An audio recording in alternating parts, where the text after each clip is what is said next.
Hi there, traders. This is Currency Watch. We're going to take a look first off at the Great Britain UST trade from last week, and then we'll take a look at some of the other setups in the Great Britain odd, which has been a beast for me to trade lately. It's just chop, chop, chop, chop, chop, chop, chop, and then we'll look at the setups in the Euro and the Swiss franc and the Great Britain JPY. First off, let's take a look at this Great Britain USD trade. We all know we went long at 165.95, rode the pair higher, tried to stack in on this push higher. This is a nice legitimate candle. Was hesitant, because we did come right up to resistance here at 168.30, that the pair basically had some serious resistance between this 167.50, 168.30 level, but I was hoping to get a break, and we did not. Stacked into it, had a nice, and then had a pullback, and the trade is void for plus 92 pips. Not too bad, but it was disappointing because at this point up here, I think we're up like 200. I was up like 220 pips. But that's the point of a stacker trade, is to stack into the trades and to get a continued move higher. So the first move is risk free. We get a continued move higher. I was hoping for a push up to the 170 level, and by that point we could have had 2 or 3 trades moving risk free up higher, following the momentum of the trade. It just didn't work out, and it didn't work out, but it still worked out positively in plus 92. I'm not going to bat an eye at that. So right now, right here, what I'm looking for in this pair basically is a break above the 168.30 or a push back down to the 50 fib of this move, which I'm not 100% sure where. Why would I say not 100% sure? Let's look. A 50 fib of this move, which is going to be around 166.70. Which is going to get us down to 166.70, which also supports. So I'd probably look for a move around to the 166.60 level, and I'm just going to watch the price action. I'm not putting an order in there right then. Just see if we get a reversal and then maybe a break back above this candle. There is a chance to go longer. But what I would like to see more so than that 50 fib, I probably wouldn't play that trade. Just something to keep an eye on, is if we get a break back to this trend line, and there we go. There we have it. If we get a nice reversal again, I'm willing to ride this pair for another push up higher. If we break, I'll go to the other way. I'm not set in either direction. I do favor, for my bias, is I would favor that the pair is going to continue to move higher, but we'll see how that works out in the shorter term. We'll probably get another chance this week, either of the break or a push down to the trend line. Let's look at the euro. The euro is long this pair right now, right here, with a push down to the 50 fib from this move higher. Let's move this back out. It doesn't. The candle looks pretty ridiculous if you hold that there. It looks like it's spiked all the way down. And this is just a nice move back down to the 50 fib. This is textbook of the euro trade, and it is just giving up some ground. Now, it could be a little bit hesitant because if we run a 50 fib of this entire move, we're going to get right down here to like 137.90. So hopefully we don't have to go down there and test that. And we do have a nice resistance zone here between 138 and 138.30, which I'll show you on the other charts. So what I'm looking for here is a push, a bounce, and then hopefully a push up to the 139.65, 140 level, and I'll be able to put the move trade to break even by then. Looking for a continued push higher. The risk reward is pretty good on this trade. The stop's at 133.75, so only risking about 46 pips, it looks like, or 45 pips. Swiss franc, this pair, as I said, I've grown a little hesitant with this pair, even though it does trade very well. We've had a few trades in the beginning of the month where we're up 100 pips on both one, move the break even, and we had pullbacks. It's just been very choppy, and it's going to continue to be choppy until we get some sort of direction in the Euro USD. Right now, right here, below the 87.90, that would favor.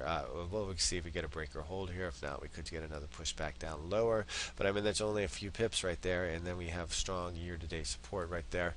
So right now, right here, I'm going to remain sidelined on that, but if we get a nice break in either direction, I might want to try to play that to the top side or the bottom, depending on which way it go. I would rather it be to the top side, to be absolutely honest with you. The Great Britain odd, we're just sitting in this wedge here, waiting for a break. Want to see a break of the 177.35 level or the ascending wedge around 178.60. Get a break in either direction, I'm willing to jump in this pair. This pair has been a thorn, though, as of lately. After having such incredible months in January and in December, the pair has just been chopping along, moving lower, but moving lower at a snail's pace and then a choppy pace. So we're going to need some real conviction on this cross to jump in. As we can see on, I think it was Thursday or Friday, we had this nice move down lower, broke the range, looked like we're going to have some momentum. Boom, pair moved right back up. Now we're sitting right back at that level, so we have to be careful with that cross. Now a little bit more predictable has been the Great Britain JPY. This pair, not following that trend line whatsoever.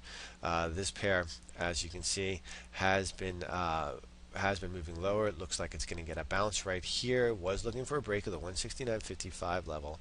Or how are we going to play this on the other side? Let's take a look right now.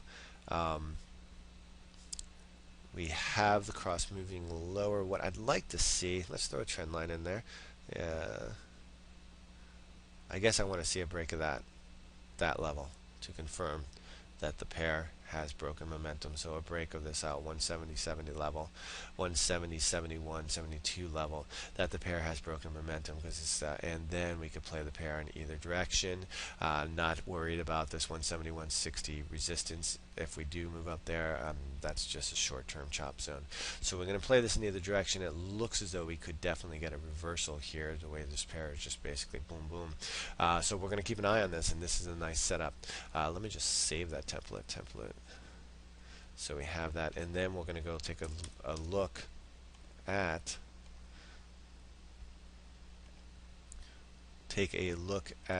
the other pairs, or just better at the charts.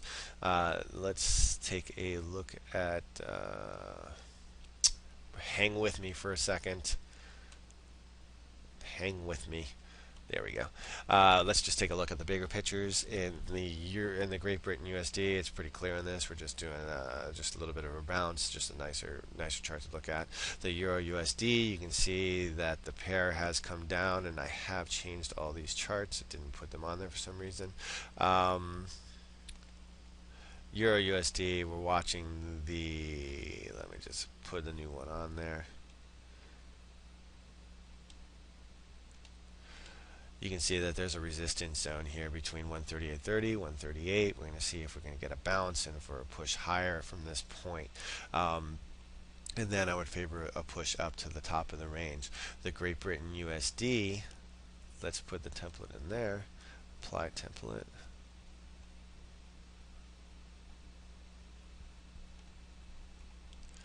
Great Britain USD, just messed around with the trend line for a little bit there, but God damn it.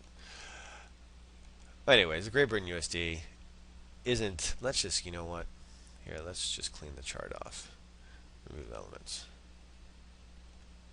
Alright, with the Great Britain USD, we're still in that chart, we're still in that channel going higher, and what I'm going to look for is a pullback, and like I said, this 166, whatever the 50, that's 166.70, 60, I already told you guys about this, in the 166 level, and look for a bounce higher. I would rather see a break of the 168.20. Now let's look at the other pairs. The Aussie, nice move here, has hit resistance at the 94.50. What are we going to do? What are we going to do? I wouldn't touch this pair unless we get a pullback to 93, and that could give us a chance for a spike back, a spike higher, and we could definitely get buyers coming in at that point. New Zealand has just stalled right here at around this 87 level, very comfortable at that price, until we get a break of basically above the top of that range around 87.40. Not really interested in doing anything with this pair at the moment. It is in a holding mode right here, and I would actually love to see the pair come back and maybe get another test of the 85 for a push higher, and probably not the 85, around this 85.40 level for a push higher.